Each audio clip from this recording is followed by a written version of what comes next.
तो आइए बच्चों, हम डिस्कस करते हैं कार्बन एंड इट्स कंपाउंड का बहुत इंपॉर्टेंट क्वेश्चन। इस क्वेश्चन को आप बहुत अच्छे से देखना, क्योंकि इस क्वेश्चन के अंदर एक से लेकर दो या दो से लेकर तीन टॉपिक कंप्लीट हो रहे हैं।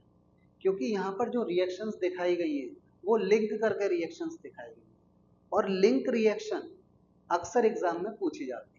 तो इस क्वेश्चन में सबसे पहले इन्होंने क्या कहा है? इन्होंने कहा है कि एक ऑर्गेनिक कंपाउंड ए है, एक ऑर्गेनिक कंपाउंड ए, ये ऑर्गेनिक कंपाउंड ए, इसका मॉलिक्यूलर फॉर्मूला कुछ इस फॉर्म में दिया है। इस ए का मॉलिक्यूलर फॉर्मूला इस फॉर्म में दिया है। तो आपको ये पहचानना है कि ये कंपाउंड क्या हो सकता है। तो आप जब भी इस तरीके की कंडेंस्ड फॉर्म देखें किसी भी ऑर्गेनिक कंपाउंड की, तो आप अपने दिमाग में ये बात सोचना कि एक ऑर्गेनिक कंपाउंड ऐसा है 10th लेवल पर जिसके अंदर दो ऑक्सीजन आते हैं, और दो ऑक्सीजन सिर्फ और सिर्फ आपके लेवल पर किस में आती है? Carboxylic acid. इसका मतलब इस कंपाउंड के अंदर कार्बोक्सिलिक एसिड नाम का फंक्शनल ग्रुप प्रेजेंट हो। ये आप अपने दिमाग में सोच लेना। तो सबसे पहले हम क्या करते हैं, ये जो ए है हमारा, इसको लिखते हैं हम इसकी इलेबोरेट फॉर्म। यहाँ पर क्या है देखिए, दो ऑक्सीजन है, तो सबसे पहले हम कार्बोक्सिलिक ग्रुप लिख देते हैं, सिंगल बॉन्ड COOH। ये तो आपने लिख दिया कार्बोक्सिलिक ग्रुप। इस कार्बोक्सिलिक ग्रुप के अंदर एक कार्बन और एक हाइड्रोजन प्लस दो ऑक्सीजन, इससे हमने लिख दी। अब कितनी हाइड्रोजन बचती है? 3 हाइड्रोजन बचती है और एक कार्बन बचती है। हम क्या करेंगे, CH3 बनेगा। जब 3 हाइड्रोजन बची और एक कार्बन बची, तो उसको एक साथ लिख देंगे हम CH3O, सिंगल बॉन्ड COOH। ये आपका जो कंपाउंड बना, ये है आपका ए। और इसका जो नेम होता है IUPAC नेम, वो होता है इथेनोइक एसिड, क्योंकि इसके अंदर दो कार्बन है। तो हमने इसको लिख दिया इथेनोइक एसिड। ये आपने इथेनोइक एसिड लिख दिया। इस इथेनोइक एसिड का जो कॉमन नेम होता है वो होता है आपका एसिटिक एसिड। क्या होता है? Acetic acid. अब ये कंपाउंड ए तो हमें मालूम हो गया। अब उन्होंने आगे कहा है कि ये जो कंपाउंड ए है ये रिएक्ट करता है इथेनॉल से। इथेनॉल भी एक दो कार्बन का कंपाउंड है। कितने कार्बन का? 2 कार्बन का कंपाउंड है। तो इथेनॉल का जब तक आपको मॉलिक्यूलर फॉर्मूला नहीं आता है तब तक आप इस क्वेश्चन को प्रोसीड नहीं कर सकते। तो ये जो कंपाउंड इथेनॉल है, इथेनॉल का फॉर्मूला होता है CH3 single bond CH2 single bond OH। ये आपका हो गया इथेनॉल। आगे इन्होंने कहा है कि ये जो कंपाउंड इथेनोइक एसिड इस इथेनॉल से रिएक्ट करता है, तो एक sweet smelling compound B form होता है। तो इसको ऐसे नहीं कर सकते, हम क्या करेंगे, इन दोनों की रिएक्शन करेंगे। देखना, सबसे पहले मैंने लिखा CH3 COOH plus CH3 single bond CH2OH। ये आपका एसिड है और ये आपका एल्कोहल। तो आप ध्यान रखना, जब भी एसिड और एल्कोहल रिएक्ट करते हैं तो यहाँ पर जो कैटलिस्ट प्रेजेंट होता है या फिर जो रिएजेंट प्रेजेंट होता है वो आपका होता है कंसंट्रेटेड H2SO4। ये जो H2SO4 होता है ये आपका होता है डिहाइड्रेटिंग एजेंट। इसका काम होता है जो रिएक्टेंट साइड मॉलिक्यूल्स होते हैं, चाहे एक मॉलिक्यूल हो या दो मॉलिक्यूल हो, उनसे वाटर को रिमूव करता है। तो आप जानते हैं ये जो एसिड होती है इनके अंदर H+ आयन होता है। ये कौन सा आयन होता है? ये कहलाती है एसिडिक हाइड्रोजन। ठीक है, अगर कहीं भी ऑक्सीजन के साथ हाइड्रोजन लगी है तो वो एसिडिक हाइड्रोजन होगी। कुछ एक्सेप्शन है उसके, उसको छोड़कर फिलहाल हम एसिड में देखते हैं। एसिड क्या करती है? एक्वस सॉल्यूशन में H+ आयन रिलीज करती है। तो आपका ये एसिटिक एसिड में जो H होता है ये होता है पॉजिटिव, और जो बचता है वो होता है नेगेटिव। इसको बोलते हैं हम एसीटेट आयन।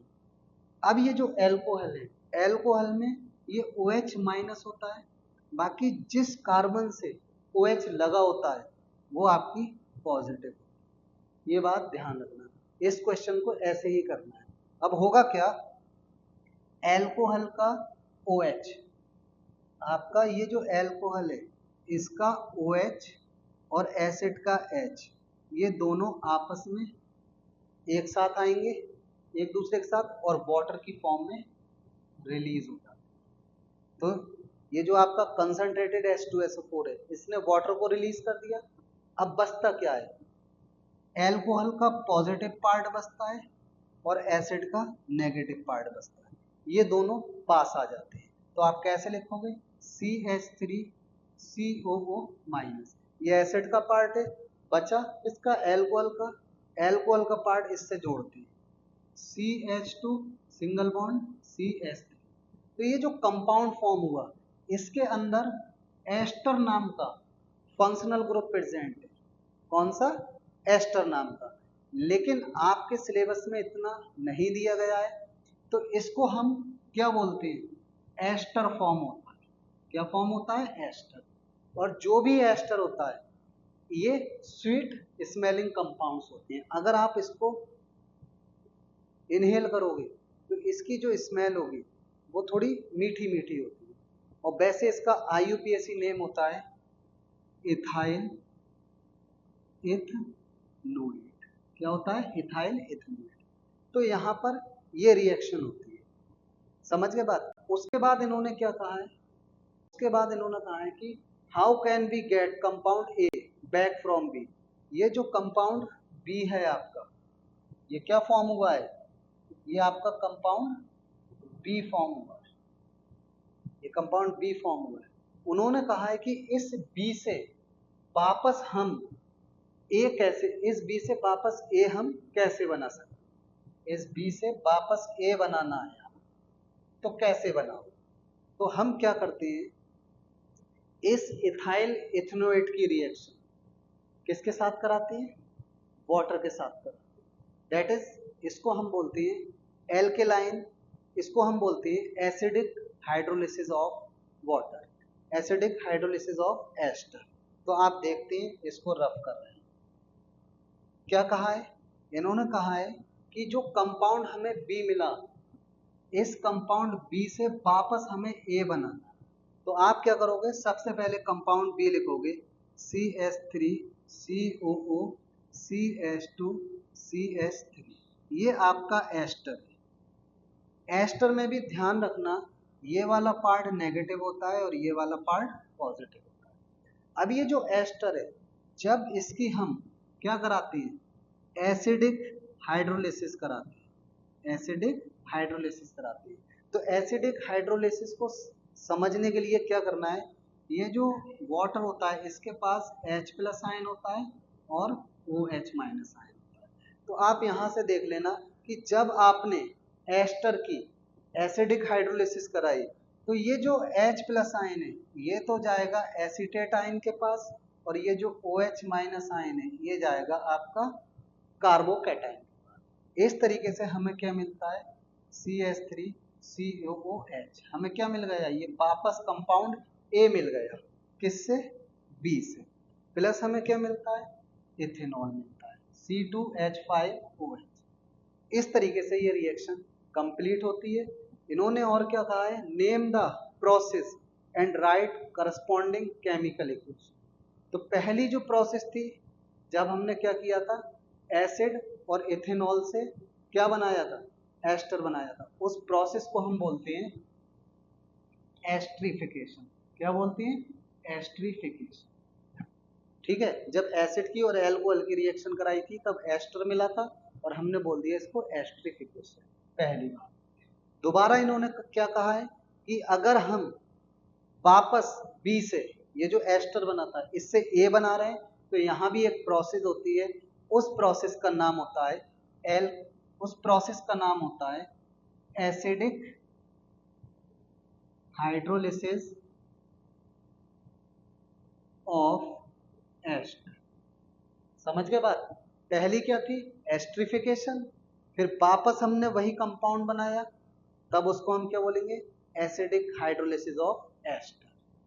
इस तरीके से। और आपसे क्या पूछा है, इनकी केमिकल रिएक्शंस पूछती है, वो सारी की सारी केमिकल रिएक्शंस लिख दी। फिर उन्होंने कहा है which gas is produced when compound A कौन है आपका, carboxylic acid, that is acidic acid, react with baking soda, right the chemical equation, right the chemical equation. यहाँ पे ये क्वेश्चन है, इन्होंने ये पूछा है। तो हम क्या करेंगे, अब इसको भी एक इक्वेशन से समझते हैं।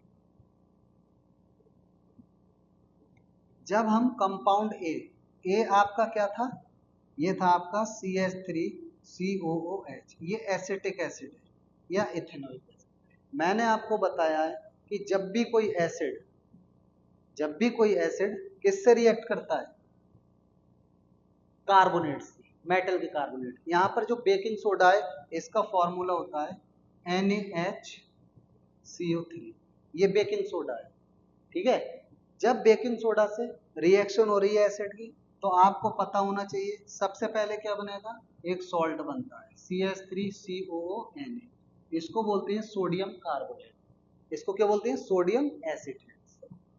प्लस वाटर प्रोड्यूस होता है, प्लस कार्बोनेट होने की वजह से यहाँ से CO2 गैस रिलीज। ये बात आपको ध्यान रखनी है कि जब भी कोई एसिड मेटल के कार्बोनेट या मेटल के बाइकार्बोनेट से रिएक्ट करेगा, ठीक है, या फिर मेटल के हाइड्रोजन कार्बोनेट से, तो उसमें एक सॉल्ट बनता है, प्लस वाटर प्रोड्यूस होता है, और कार्बोनेट होने की वजह से CO2 रिलीज होती है। इस क्वेश्चन को इस ट्रिक से ही याद करना, ये वाली जो इक्वेशन है इसको इसी ट्रिक से याद करना।